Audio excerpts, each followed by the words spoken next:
Et oui, cette fois, on y est, la swap chain, on va enfin en parler. Bonsoir et bienvenue dans cette suite de tutoriels. Enfin, on va parler de cette swap chain, on va enfin parler de rendu. Ah, il me semble avoir déjà fait des explications sur ce qu'était la swap chain, mais je ne sais plus en fait si cette vidéo je l'avais publiée ou pas. De base, on devait vérifier le support de la swap chain par notre carte graphique. Mais au final, je me suis rendu compte qu'en vrai, bon, les périphériques qui ne supportent pas de swap chain, c'est quand même extrêmement rare.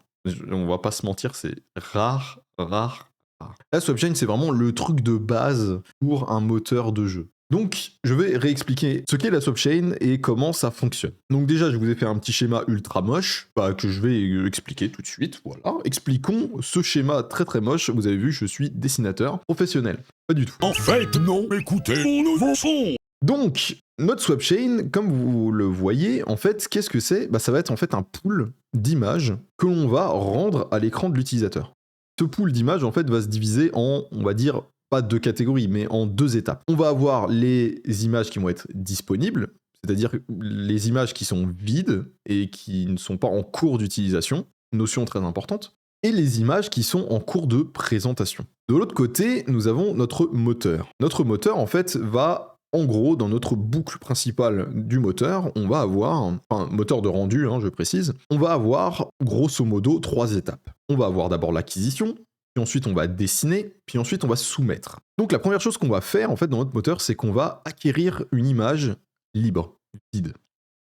Hop, je prends l'image 1, elle va arriver en acquisition. Donc on récupère cette image de la swap chain. La deuxième étape, c'est qu'on va enregistrer des commandes pour cette image. C'est-à-dire, on va enregistrer des commandes qu'on va soumettre à la carte graphique. Et ensuite, la troisième étape, c'est la soumission. On va soumettre toutes ces commandes à la carte graphique qui va dessiner sur l'image. Puis, dernière étape, ça va être l'étape de présentation. Boum. Qu'est-ce qui se passe à l'étape de présentation? Donc, on rend l'image à la swap chain et la swap chain va présenter cette image. Et bien, ce qui se passe, c'est que sur le petit écran que vous voyez ici, qui correspond également à vos écrans, on va rendre les images ligne par ligne. C'est pour ça qu'on parle souvent de fréquence verticale. Par exemple, si vous avez un écran 60 Hz, si vous regardez dans les détails techniques de votre écran, sur la fiche technique, ça va être la fréquence verticale de votre écran. Parce qu'en fait, on rend ligne à ligne, en commençant par le haut vers le bas.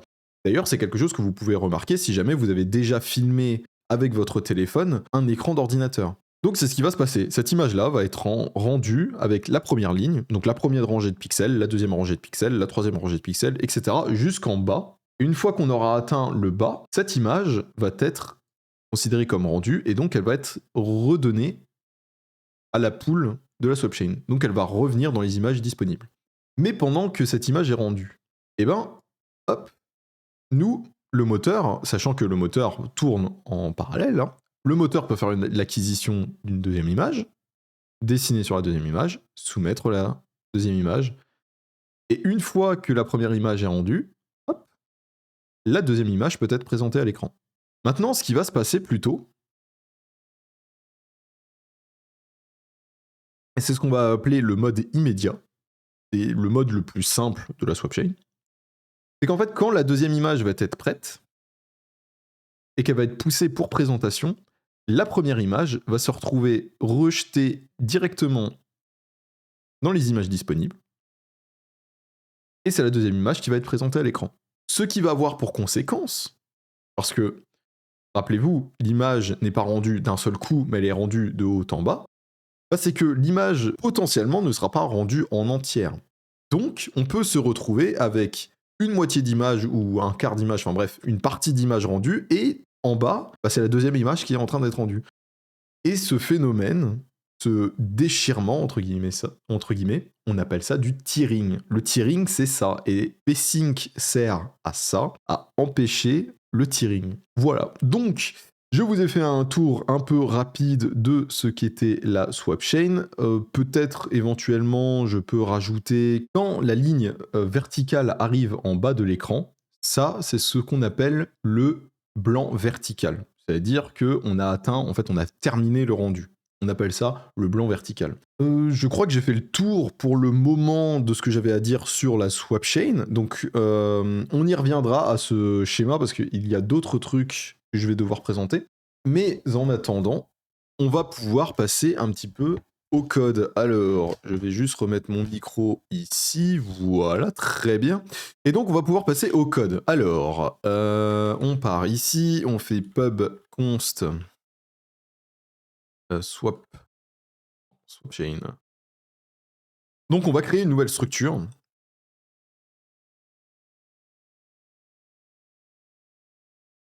Dédiée à la swap chain. Qui va contenir en fait toutes les informations, alors qui va contenir déjà les informations de notre swapchain, mais qui va aussi contenir les images de notre swapchain, parce que vous en doutez, ces images-là, vu que Vulkan est quelque chose de particulièrement explicite, n'est-ce pas? Et bien ces images, va falloir aussi les gérer nous-mêmes, manuellement, et la synchronisation aussi, manuellement, va falloir le gérer. Voilà, faut tout gérer, nous les darons un petit peu. Donc, on va créer la swapchain, on va créer un membre pour cette structure qui va, hop, qui va être de type VK swapchain KHR. Pourquoi KHR? Parce que la swapchain est une extension. Donc on a notre objet swapchain. On va pouvoir créer une fonction init. Voilà, qui va renvoyer une structure de type swapchain. Hop. On déclare notre objet et on va le mettre undefined pour le moment. Très bien. Donc maintenant, on va pouvoir faire var swapchain. Donc exactement de la même manière qu'on a fait tout le reste. Hop. On va déclarer. Oh purée, j'ai du mal. Swapchain, voilà, swapchain KHR. Égale undefined. Et on va appeler une fonction qui s'appelle create swapchain KHR. Cette fonction renvoie une erreur. Donc on va la rajouter dans notre fichier VK. Donc, create swapchain KHR. Voilà. On n'oublie pas le point d'exclamation pour indiquer qu'une erreur peut être jetée. Et on va pouvoir faire ces points VK create swapchain KHR. On copie tous les paramètres de la fonction. Si, ça, on fait ça, on fait ça, et on fait ça. Voilà, donc on va pouvoir enlever maintenant les types devant les variables. Le travail le plus ingrat du monde. Pouf, try, check, result. Donc on envoie le résultat dans notre fonction qui vérifie les erreurs. Qui d'ailleurs, on n'y a pas touché, hein, mais probablement qu'il faudra rajouter d'autres types d'erreurs. Je vous laisse le faire. Vous allez dans la documentation Vulkan et vous regardez en fait les codes d'erreurs qui sont retournés par ces fonctions. Vous les rajoutez ici, dans les erreurs, pour déclarer l'erreur, que Zig comprenne, on va dire. Et dans votre fonction switch, bah, vous pouvez comparer le résultat et retourner l'erreur correspondante. Ceci étant dit, vk.create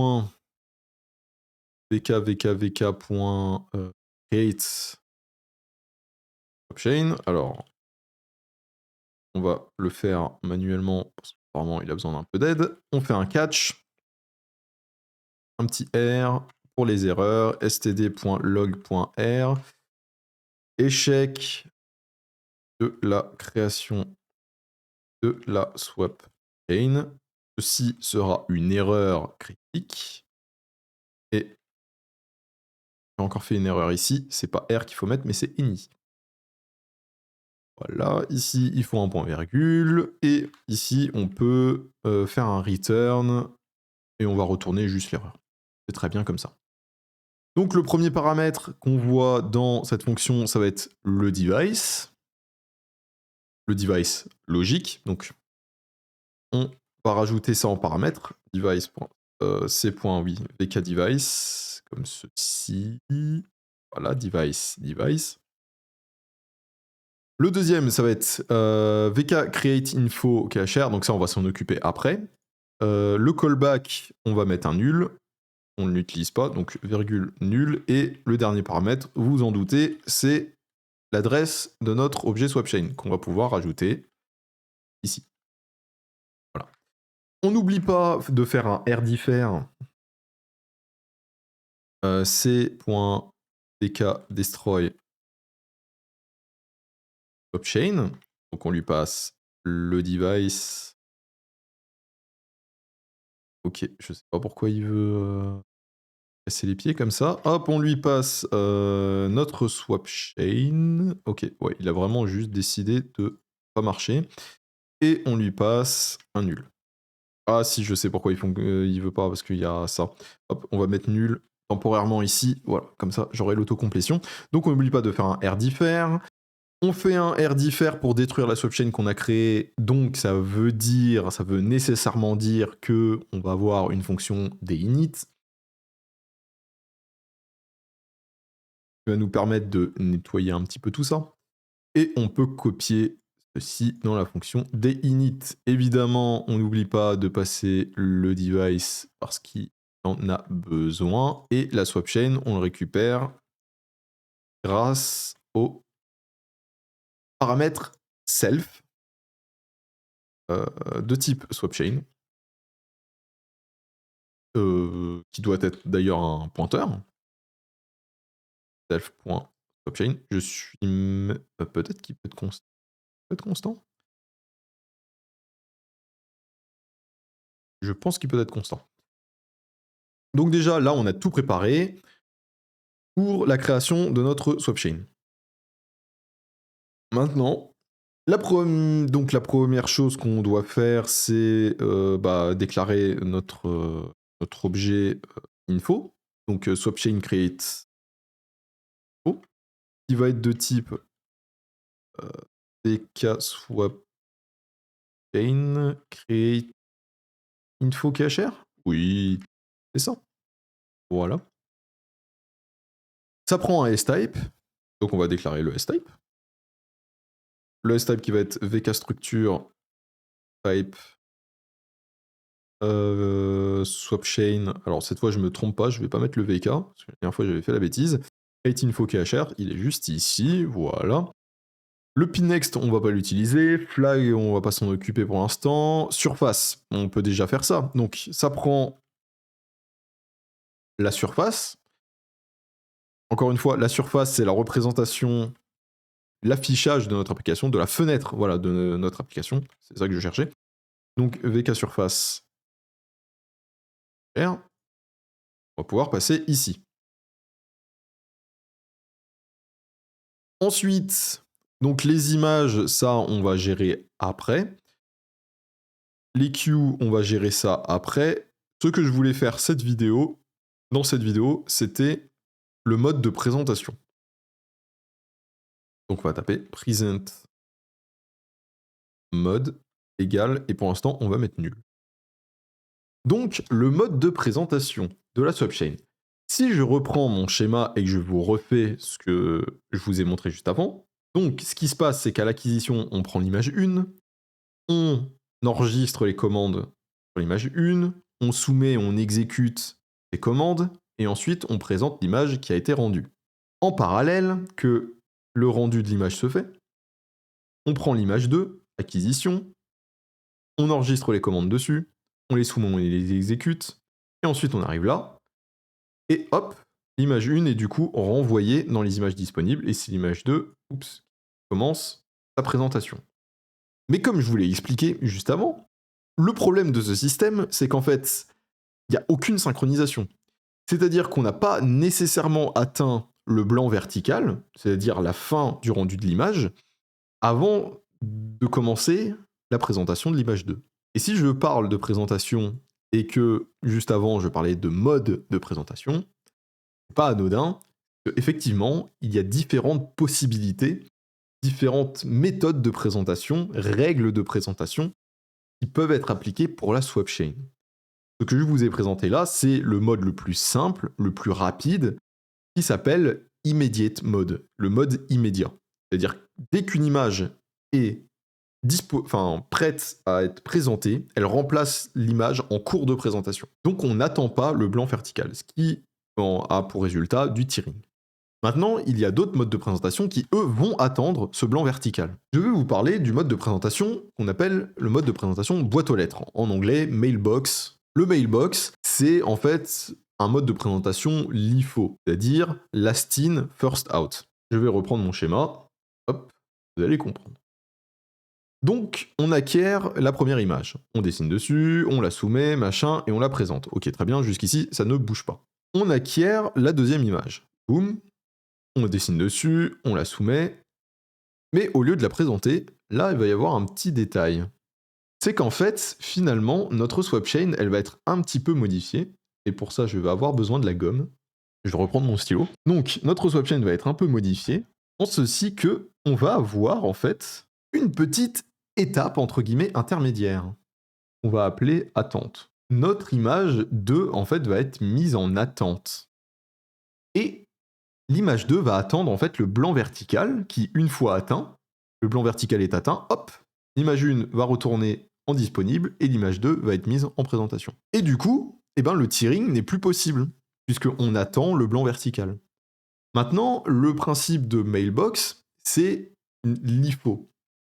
C'est-à-dire que si je reprends donc mon schéma, donc acquisition, on dessine, on soumet, on arrive en attente. Et pendant que c'est en attente, on peut continuer. Encore une fois, la swap chain et le moteur, ça fonctionne désynchronisé. Donc, pendant que l'image 3 est en attente et que l'image 2 est en présentation, on peut prendre l'image 1, acquisition, on dessine, on enregistre, on soumet, et l'image 1 arrive en attente aussi. En mode mailbox, en mode boîte aux lettres, en fait, quand la nouvelle image va arriver en attente, les images qui étaient précédemment en attente vont retourner dans le disponible. Et je suis en train de tout déplacer, voilà. Vont retourner en disponible, elles vont être vidées, on va s'en débarrasser, et c'est la dernière image qui va être arrivée en attente qui sera prête pour présentation. Et donc si l'image 2 finit sa présentation, donc le blanc vertical est atteint, c'est l'image 1 qui va être présentée. Il y a un autre mode de présentation qui est le mode FIFO. Le mode FIFO, qui est donc first in, first out. Si je reprends donc acquisition, on dessine, machin truc, voilà, attente, présentation. Jusqu'ici, c'est la même chose. Ensuite, image 2, acquisition, on dessine, on soumet. En attente, on attend. Donc pareil, en FIFO, on attend le blanc vertical. L'image 3 arrive. Tac, tac, tac. Et l'image 3 arrive en attente. Cette fois, en fait, donc first in, first out.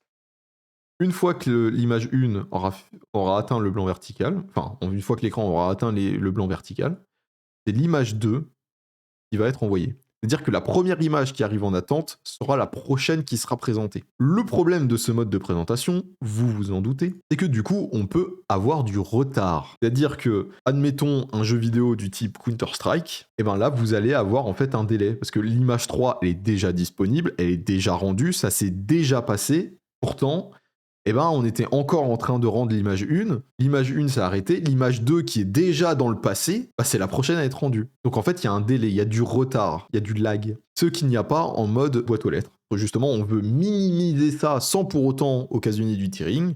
Et donc, on va dire, la prochaine information qui nous arrive, c'est la plus récente et c'est celle qu'on veut montrer à l'utilisateur.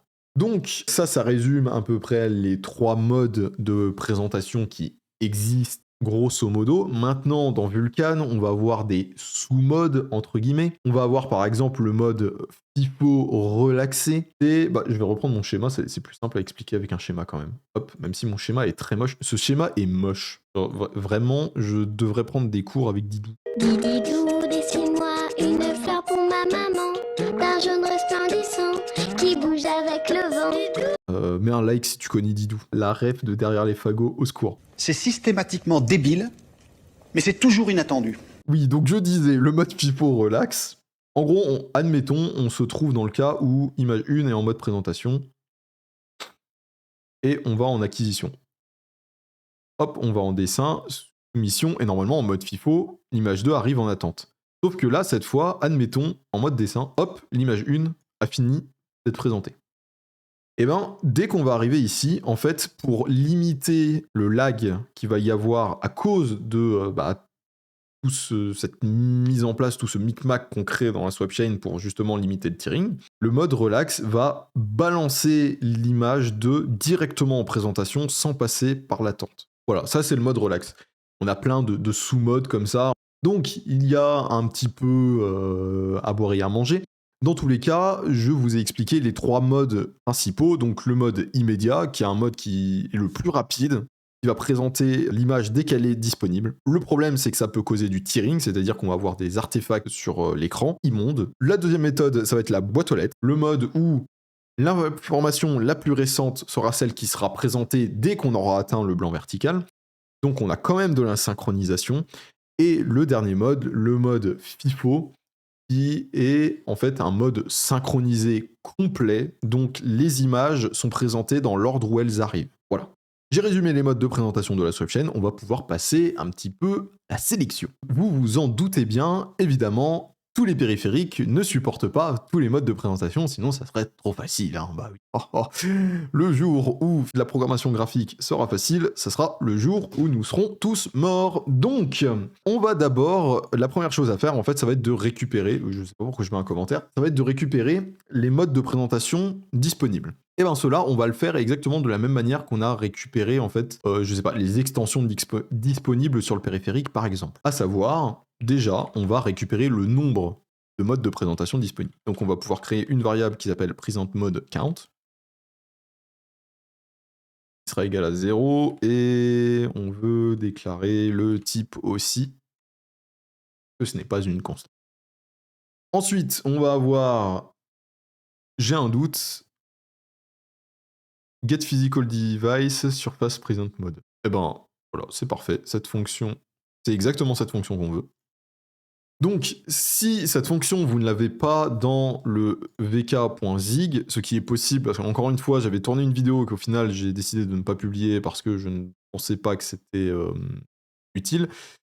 Potentiellement, en fait, dans votre code, vous n'avez pas cette fonction-là, dans le vk.zig. Si c'est le cas, vous pouvez la rajouter. La fonction, c'est vk.getPhysicalDevice surface présente mode cachère. Moi, je vais la copier parce qu'elle est déjà là. Voilà. Je vais pas m'embêter. Je m'autorise un petit pass. Un free pass. Voilà. Cette fonction va prendre le physical device. Oui, je ne sais plus écrire. En fait, c'est pas une bonne idée de tourner des vidéos en fin de journée. Donc, le physical device, ça va être le premier argument. Le deuxième argument, ça va être la surface. Hop. Le troisième argument, ça va être le nombre, donc ça va être en fait notre variable qu'on a créée, donc ça va être le nombre de modes de présentation disponibles. Et en dernier, ça va être un pointeur vers notre liste, mais qu'on va créer après. C'est pour ça qu'on récupère le nombre en fait de modes de présentation. On récupère le nombre de modes de présentation pour ensuite créer une liste, enfin, un tableau de la taille qui nous sera renvoyé par cette fonction. Et on pourra la remplir, enfin on pourra envoyer cette table ensuite à Vulkan qui la remplira pour nous. Et on pourra l'exploiter. Ah, donc on n'oublie pas de catch l'error et de faire std_log_r échec de la récupération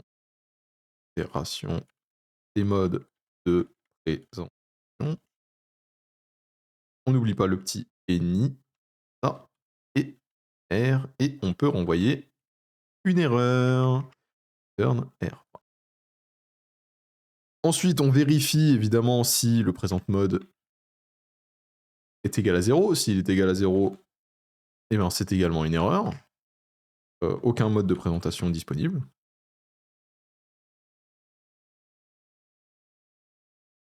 Encore une fois, si aucun mode de présentation n'est disponible, il y a un gros souci. Hein. Normalement, il y a au moins un mode de présentation disponible si la swapchain est disponible.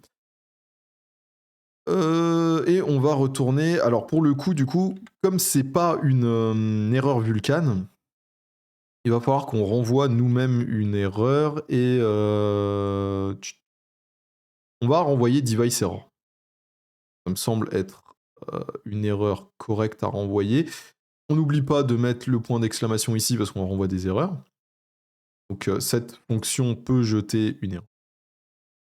Voilà, et donc on va pouvoir ensuite, bah, en fait, ah non. D'abord, il faut qu'on crée notre liste. Donc, si on crée notre liste, allocator, 2.std même, point allocator. Donc on récupère un allocateur mémoire, on va pouvoir faire notre petite liste, donc present mode avec un S, allocator.alloc. Ça va être de type pk present mode chr, et le nom, on peut lui passer le present mode count. Évidemment, on fait un try. Voilà. Pourquoi il y a un point de... Voilà, comme ça. Donc, comme on alloue de la mémoire, il ne faut pas oublier de la désallouer à la fin de notre fonction. Donc, on peut faire un differ allocator.free present mode. Et cette fois, c'est bon, c'est sûr, on peut rappeler cette fonction et on va remplacer le nul par present mode et le pointeur. Échec de la récupération des modes de présentation, machin. Voilà, donc on a récupéré nos modes de présentation. C'est très bien. Et on va pouvoir sélectionner le mode de présentation que l'on veut. Donc on va voir un mode de présentation par défaut déjà. Le mode de présentation par défaut qu'on veut, comme nous sommes dans le cas où on veut plutôt faire quelque chose du style un moteur graphique pour des jeux vidéo, eh ben, on va plutôt choisir les modes de présentation qui sont synchronisés. Alors non, on veut des modes de présentation qui n'a pas de risque de laguer derrière. On veut quand même que les informations présentées à l'utilisateur soient les plus récentes possibles. Donc, dans l'idéal, en dernier cas plutôt, on voudrait avoir le mode immédiat. Voilà. Présente mode, c.vk mode present mode immediate. Voilà. On veut le mode immédiat parce que, bon, il n'y a rien d'autre qui est disponible, vaut mieux avoir du tearing et au moins l'utilisateur, enfin du tearing de temps en temps et au moins l'utilisateur a les dernières informations. Après, encore une fois, ça dépend du type de jeu. Si vous faites des jeux solo, genre les Sims, typiquement les Sims, c'est pas grave si vous avez du lag. C'est pas dramatique. Vaut mieux avoir du lag que du tearing dans les Sims, par exemple. Maintenant, dans Counter-Strike, vaut mieux avoir du tearing que du lag. Du lag, ça veut dire potentiellement une mort, alors que du tearing, bon, ça veut potentiellement dire que vous voyez pas la moitié de votre écran, mais que vous voyez quand même l'ennemi et que vous pouvez lui tirer dessus. C'est quand même mieux. Vous voyez la moitié de l'ennemi, dont sa tête, vu que la tête elle est vers le haut. Voilà. Bref, assez discuté. Donc on va faire une boucle, on va itérer sur tous les modes de présentation qui sont disponibles. Hop. Et on va regarder, est-ce que l'un des modes correspond à VK present. Vraiment du mal. Present mode mailbox. Si le mode mailbox est disponible, present mode égale .vk mode mailbox. Et on peut faire un break. Et on peut sortir de la boucle, ça sert à rien de continuer à itérer dans la boucle. En vrai, bon, on gagne pas grand chose, hein, honnêtement, ça se fait une fois, c'est pas très long. Il y a grand maximum, il y a, je crois, 6 modes de présentation différents. Voilà. Mais on aime bien quand même faire les choses proprement, donc on n'a plus rien à faire dans la boucle, on en sort le plus tôt possible. Ça nous sauvegarde des cycles CPU. Et donc, mode de présentation, on récupère, donc on définit le mode immédiat par défaut. Si le mode de présentation mailbox est disponible, on le sélectionne et ensuite on le passe à la swapchain. Et du coup, on va pouvoir prendre ça ici et lui passer notre structure. Ce qui va conclure cette vidéo-là sur la swapchain, qui va être la première vidéo sur la swapchain.